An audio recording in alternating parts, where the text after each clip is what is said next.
I'm Taylor. And I'm Kalia. And welcome back to an extended CVTV. As you all know, the class of 2021 has been in college for about a year now. So some of our staffers decided to ask them some questions about life after high school. I'm a sophomore at University of Colorado, Denver. I'm studying biology on the pre-med track. Working and going to a trade school. I work full-time at Dickey's Barbecue Pit, and I go to Lincoln College of Technology. Collision repair at Lincoln. So During high school, I was on the Palms team, and I loved that a lot. And that's how I spent a lot of my time was at Palms. And I love school. I'm kind of a nerd, so I just enjoyed the academics. Obviously, being a biology major, I loved all the science classes. Shout out Mr. Yarian, I miss you. my favorite subject was history. I really liked history. I actually thought about being a history teacher after I graduated, but never looked into it enough to pursue it. I wish I would have put more effort into my applications and stuff for school because I just didn't try enough, I feel like. Regret most not growing out of my emo phase quicker, so I'd stop getting bullied all the time. But I'm glad that I did get bullied, because then I would have never grown up. I miss a lot about high school. I just miss the experience in general, but I think I miss my friends the most because I had a lot of friendships in high school that I'm not really close with them anymore, and I had a lot of good times with them. I actually miss the teachers and the fun interactions I could have with the ones that weren't lame. I would just say enjoy it. No matter how much you want to get out, you're gonna miss it. High school is one of the most fun times of your life, and I would also work on networking yourself. You want to build your application. Take that seriously. Build that application as much as you can. As many of you know, the Winter Olympics have recently come to a close. And with the competitive spirit in the air, our staffers Aiden and James decided to create their own Olympic event. Hello, I'm James. And I'm Aiden. And welcome to the 2022 Castleview Olympic Curling. Today we have a rivalry between the Bumblebees and the Toads. The match was played in the main hallway. Our stones were Gage for the Bumblebees and Eva for the Toads. Before we begin, let's explain some of the rules of curling. In order to score a point, the player must release before the first square.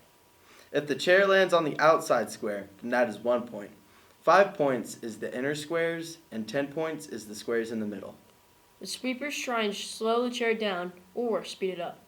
Without further ado, let's get ready to kick off the 2022 Castleview Olympic Curling.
Wow, that game was a lot of fun to watch. And the scores were really close. Yeah, they were.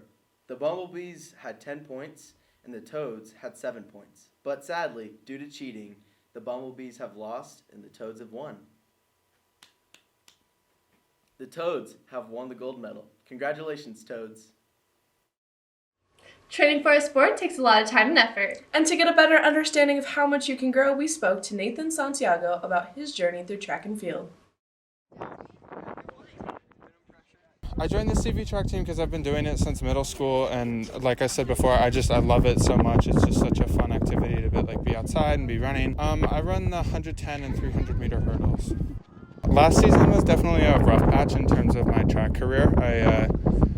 I struggled in terms of maintaining focus on and off the track. It was just a tough season for me.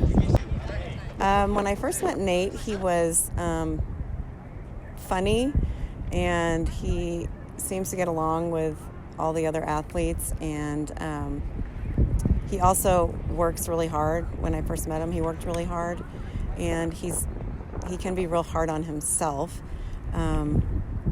but he is a very good kid. I think Nate's going to have a great season this year. He's really motivated this year. He's very hardworking, and he really has gotten himself in good shape, and he's been doing stuff in the off season, and he's just a really great leader and role model, and I think he's really determined to have a good season himself. So he's real self-motivated, and he's just good to work with. I've been working really hard in the off season. I've been doing a lot of cross training, and I'm really looking forward to just coming back this season stronger and healthier, and I'm looking forward to a good season, just warm weather and good races. Thank you, Nate, for taking the time to talk with us, and have a good rest of your season. Moving on, the Sadie's dance is tomorrow, and for those of you attending, we're sure you probably have some questions. So we went and asked Mr. Tisser about the Sadie's dance. The Sadie Hawkins dance traditionally is the dance we do as our winter dance at Castleview. And the tradition of Sadie Hawkins is to have kind of a little bit of a role reversal where girls ask guys to the dance instead of guys asking girls to the dance. Sadie Hawkins dance is next Friday, which I think is the 22nd. All the Continental League schools canceled their January winter dances, and we moved them to February, and the date that worked best on the calendar for our winter dance in February was this one. I think people were bummed out, but it just ended up getting postponed instead of canceled, so I think people were excited to come to the newly scheduled dance. We have been told that we are not taking any COVID precautions to my knowledge. I mean, if you're sick, don't come to the dance. And with that being said, we know our third quarter is coming to an end very shortly and how stressed everybody can be. That's why we have Buttercup. So Buttercup is the first police therapy dog in the state of Colorado. So she assists me with my duties as a school resource officer. So if you think of my job, it's a little bit different than a patrol officer's job would be. My job is to build relationship within the community. I'm actually in the counseling wing on purpose because a lot of what I do ends up looking more like counseling than it does jail time.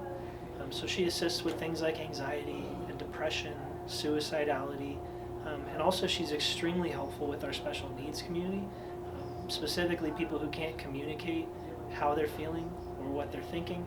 She's really good for not needing any explanation. She just knows that you need better. You need somebody that sympathizes with you. So my favorite part about Buttercup's training is that she was a dog that was rescued, and she was actually taken into a shelter as a stray. And then she was taken by a program in Florida, and the program is called Paws and Stripes College. And what that program does is it takes stray dogs and it pairs them with inmates that are interested on working with dogs and are on good behavior. And those inmates actually spend their time training her. Once they're done doing their training, the inmates leave jail with certificates for dog grooming and dog training. And they can turn around and flip those into jobs once they get out of incarceration, which is really cool. And then the dogs themselves end up getting donated to law enforcement or to veterans or sometimes to children with autism. So I really love the fact that her training prepared her to serve in the capacity that she is, and that it helped the legal system as well. It helped our inmates within the jail system.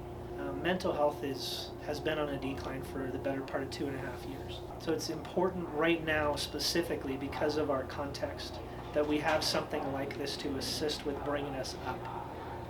One of the things they do as studies with therapy dogs is they bring them into hospitals and they use them for people who are recovering from sicknesses or surgeries. And they actually have tested the blood there's actually stuff that happens in your blood where it releases chemicals that help you to tolerate pain and to help you with mental difficulties associated with recovery.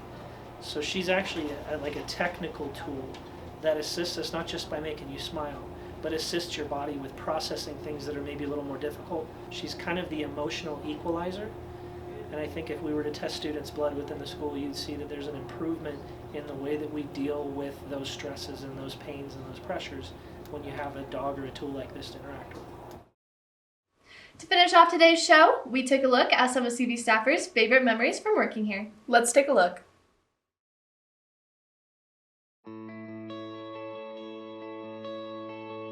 Well, teaching has affected me as a person because it's made me realize everybody learns differently. We take a lot for granted, and when we get into a classroom, we think everybody's going to understand what I'm saying and what I'm doing and how I'm teaching it. And then you get to the test, or you get to the quiz, or you get to the discussion, and they aren't all on the same page.